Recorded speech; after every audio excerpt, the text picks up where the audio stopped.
early into it that it was about more than chess. It was about thinking. It was about logic. It was about team building. It was about leadership. It was about fellowship. It was about so many different things.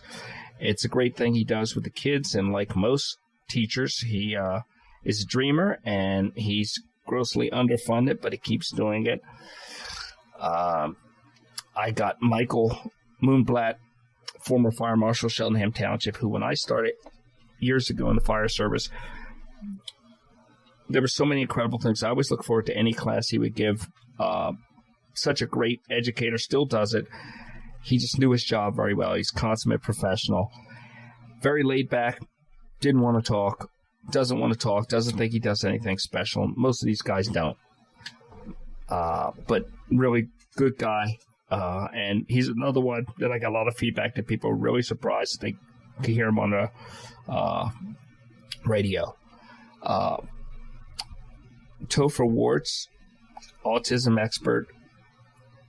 I met him through the Scouts and doing merit badges, and I was just amazed at his passion and his knowledge in autism and how he broke the stereotype and became a big advocate. And most of the advocates for it are women, and he became a big advocate, and he's respected, well known, speaks quite often about it, educated me about it. I think everybody should check it out, because it's one of those things that with a degree or two of separation, we all know somebody who's impacted by this. Had Michelle McCloskey on from the Animal Response Team and learned about the work that they do going out to, we talk about all these other people help people, and they help animals, but this group focuses on just animals, and people think, well, when's that come into play? Well, you have a bunch of people have to be evacuated from fire or flood. Years ago, 20 years ago at the Red Cross or more, we were pushing for this because we couldn't evacuate people because they wouldn't leave their pets. And thankfully, they came up with a system now where they are getting people out, because some people will not leave a burning building without their pet. And that may sound crazy to you or I, but it's our job to get them out of the building. And if this is what we have to do, thank goodness that we have these people here to help do it when the time comes, and hopefully it doesn't. Had the sibling of a missing man, John Fernandez, Kelly Fernandez, on. Really good talk about what the family goes through and is going through in a missing person situation and what they have to deal with, and really heartfelt. Was very happy with that discussion. We had the mayor of Ambler, Jean. I don't need to use her last name. Everybody knows her. She's probably one of the best known guests that I had. Everybody knows her. She was probably the rowdiest guest I've had. Her and her cohort that were in here. But great person, small town mayor, very receptive. You call up, you get her. You don't go through anybody. You get her. And she is on top of every problem that pops up. Just really encouraging to see that, there is still small town politics out there that works, that helps people, and it's being done for the right reason. Then we had Wes Fritz on.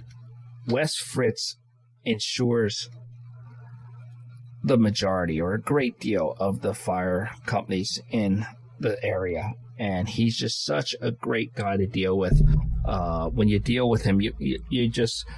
It's the old-time insurance agent that just has your back and works with you. And I've always been nervous because you're calling your insurance guy. It's like calling a tax man. It's always been good dealing with him. He's always been a great guy, and it was great to have him on. I don't think there's any guest that I had that so many people that listen to the show know who the person is. But he's not a name that everybody knows. That would be Wes. We had State Representative Kate Harper, who has been a good politician, served her constituency well, just a stable voice. I've dealt with her off and on for years, and it's consistent when you're dealing with her, the quality of person that you're dealing with, and her care and compassion about the job she does, and she's no nonsense about it. And we had our second district attorney, Tom Hogan of Chester County, little more laid back than Jack of Delaware County, but not a whole lot laid back, and just a good, solid prosecutor. The love of the justice system is there. Everybody that does that job has such a passion about justice, and it's law enforcement justice. You see people say, I had one guest that said that they wanted to do it since they were 6 years old, and I don't remember 6 years old. It was either like cowboy or astronaut that you want to be, but some people say, I want to be a district attorney. They were passionate about it, and it was just amazing. Anybody who's passionate, that's one of the key things to show. Anybody who's passionate about something, very interested in talking to them. Then we had Katie Kohler, local journalist and penguin enthusiast, that just she had her, just as the district attorneys have their life set out, she has her life mapped out too. But she just has these whole slants in there that are just bizarre. I ask people, what do you want to do? Whenever I ask law enforcement or legal-based people, what do you want to do? I don't know. I haven't thought of anything else. And I asked her, and she just instantly, penguin trainer is what she wanted to do. And I've never to this day gotten past that answer. But she writes the best local neighborhood materials for the region of anyone. Just recently I saw a story of hers about reuniting a homeless man that she would drive by and see by the side of the road with his family. Did an article on a mother found out about him. They got reunited. And it's that kind of stuff she does that nobody puts together in a big picture, the impact it has. Then we had another journalist, Larry Mende, who TV, radio, all forms of media. I mean, I think we determined he had done everything except for the financials and the produce report. He'd done every aspect of, from weather, sports, everything. And just such a great historical background on journalism, the place of journalism, the role of journalism, where it's going, where it's been, and how we all have the power to be journalists now.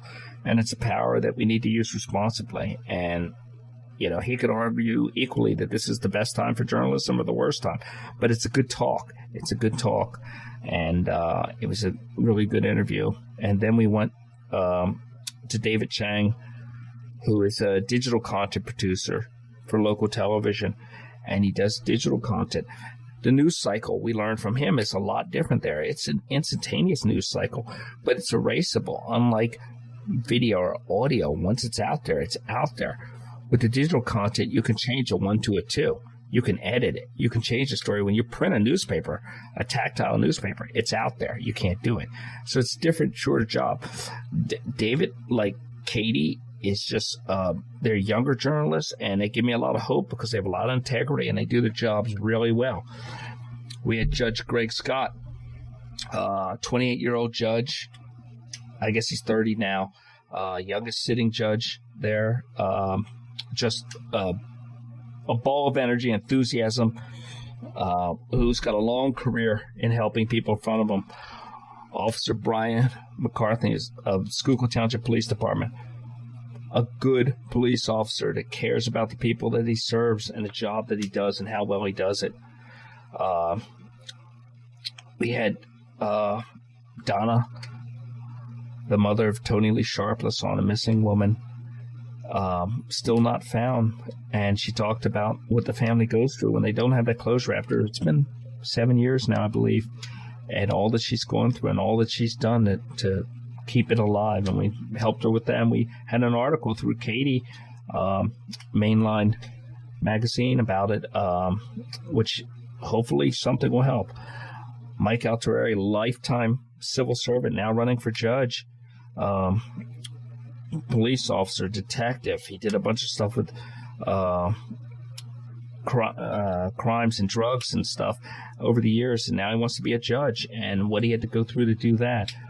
Ernie Covington, who I've known for years, grew up, him and his younger brother and I were good friends for years, best friends, and all the things he did to help develop properties and for low-income housing, coach people, mentor people, turn boys into men.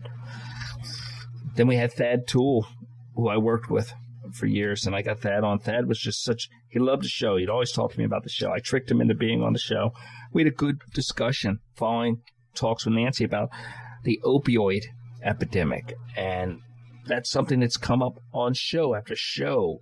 It's impacting everybody. I had John, who I had worked with, and we discussed the mental health system and where that's going, where it's been, and how he does his bit to help people. Timothy Boyce of Delaware County Emergency Management Operations Center, formerly with the DA's office, does a good job protecting people down there and keeping everything in a state of readiness. Marie Wenzel talked about social services and how cutbacks are hurting people and how we can help people and what the real issues are. Dr. Marcy Macalina of Mallory Pediatrics, changing face of medicine. Ashley May discussed organizing a missing persons effort locally for a woman who has not been found yet, unfortunately, and how the public helps and how it can be effectively driven. Ted McKee, one of the people I wanted for the longest time, I've known for a long time, current federal judge, former chief federal justice, just a good, solid guy who's just the most down-to-earth guy. You'd never know what he did. I didn't for years in dealing with him. Claudio Crusoe, school principal over in Jersey, and anti-bullying champion. He's all over the place. Once you see Claudio, you can't not see him because he's everywhere. Marissa Bluestein of the PA Innocence Project. That was a great show. Educate us on how people get treated when they're released after being incorrectly incarcerated and how they're not taken care of at all after being wronged. Mary Jo Daly, Pennsylvania State Representative, and her sidekick. Great interview. Another great public servant who just does her job because she loves it. James Bagnell. I got him on mainly because I got two of the other three on I work with, and I felt like I was shaming him by not getting them on. It was a good interview. We talked about the craft of acting and his role in it. And we had Chief Mark Talbot of Norristown Police Department. Great show on community policing and the role of the police. And I think it's, as far as going through the stages of the show, I think it's one of the best shows we ever did. And Vicki Wooters of Search Dogs of PA. We talked about search, rescue, and missing persons. All of these people, and the people that come after them, and wherever we go with this, have made this a good show with fresh content. And your suggestions and what you've said has helped too. It's been a pleasure. I might take a little break. We may do some reruns. You're definitely not going to get 2 years of fresh content out of me. I can tell you that. That's not happening. 2 years of every week, because it's turned into an hour show, actually, with the after show.